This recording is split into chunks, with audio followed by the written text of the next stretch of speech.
Hi, it's Gail the Planning Girl. Welcome back to my channel. Today I am planning in my daughter's recipe planner.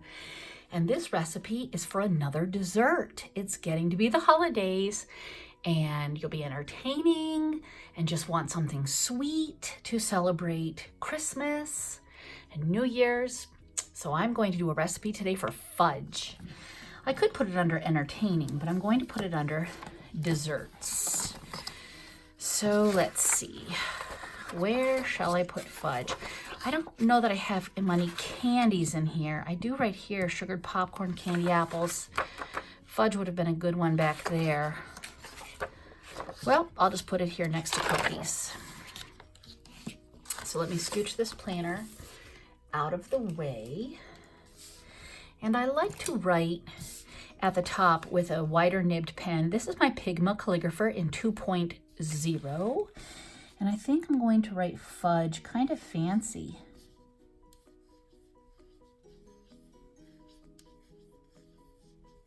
There we go. Fudge. Fudge is not very hard at all. The main ingredients is, well, it's kind of hard. There's not really any main sugar, I guess, and cocoa. I'm going to put the difficulty at about a 2. The prep time is maybe 5 minutes. The cook time does take a little while. You have to melt the butter and then you have to let it cook for a while. Let's see. I think I'm just going to leave that side open.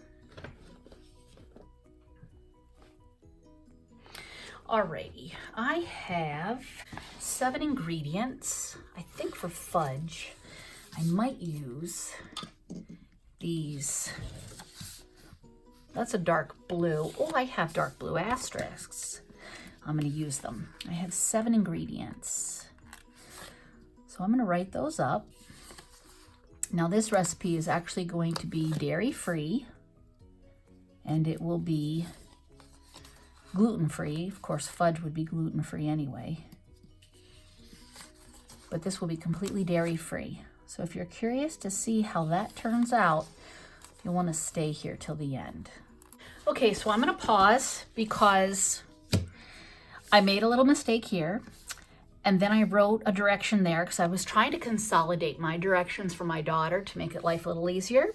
But you have to stir until melted and then cook without stirring. And I totally forgot to put in one of the ingredients. So real life happens. This has to be tossed because there's no fixing it. It's just going to be replaced. So I feel bad, but Happy Planner makes lots of supplies.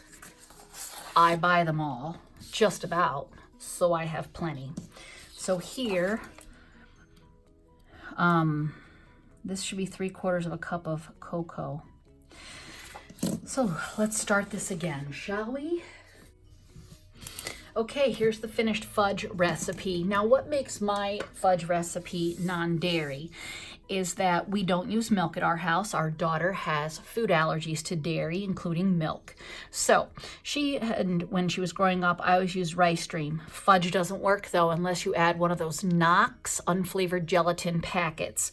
So I would just dissolve the Knox into the cup of rice stream before I cooked it. You definitely need to beat your fudge much longer, I feel, than you would if you had a milk-based or a cream-based fudge.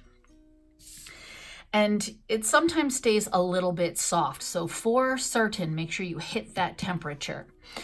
I also use Earth Balance, which is a non-dairy spread, which one would use in place of butter.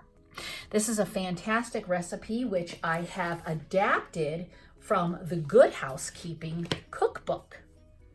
So I'm going to put this page back in. I don't have any decoration, do I? I need some decoration.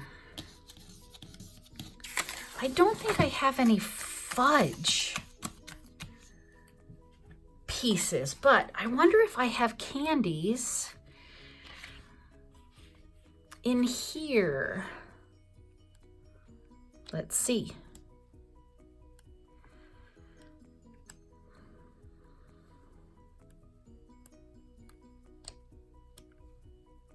I just saw some peppermints, but that's not fudge. I could do treats and yum.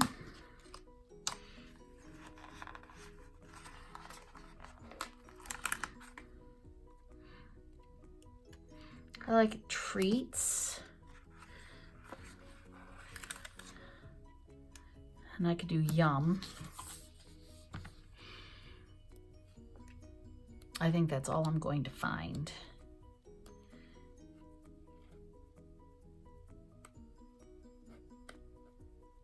Yep. We're coming to the end of my recipe planner videos because it's almost Christmas and Sarah will be getting this planner for Christmas. So thanks so much for joining me, and I will see you next time. Bye-bye.